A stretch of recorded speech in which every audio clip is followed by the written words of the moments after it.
If there is a good and an all-powerful God, why is there so much evil in the world? Many of us today have asked this question, but it was the Greek philosopher Epicurus 300 years before Christ was even born who first articulated this question in the manner that we think of it now. Many atheists never reach the belief in God despite all evidences presented to them, just because they never get an answer to this one question. However, the Bible, in all of its abundance of ancient wisdom, surprisingly has a very simple answer. It all began in a garden where two beings who bore the image of God began lusting after divine power by the prompting of a deceitful serpent. Pride became the downfall of mankind, and it gave birth to murder when the first son of the first man murdered his younger brother. From there, all sorts of evil were begotten, until God finally decided to end it in a one catastrophic flood to show humans he was serious about evil. But it was not the end. Evil is still as real now as it was then. Nothing has changed. Our governments are evil. Our communities have evil.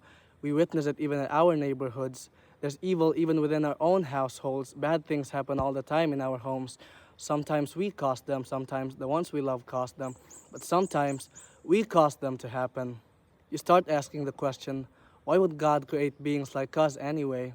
We are corruptible and indeed corrupt creatures. Why create us? He could have just created beings that are not capable of sinning.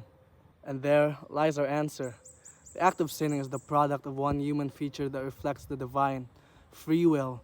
Free will is the ability to make decisions, whether emotional, mental, verbal, or physical. God designed human beings to have agency in the world He created, and the ultimate goal of that agency is love. Love is the necessary prerequisite of relationships. Love is the first and foremost command of God. God Himself is love. Perhaps the ability to freely choose to love and participate in God's divine love is one feature of the Imago Dei as well, of being made in the image of God.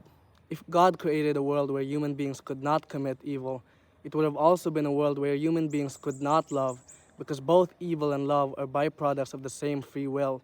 It would have been a stale world of biological machines programmed to obey an all-powerful tyrant, and to me, nothing could be more evil. God created a world where the creatures that rule over it are bearers of His image, who have the free will to love Him and participate in His love, but also to hate Him and reject His love.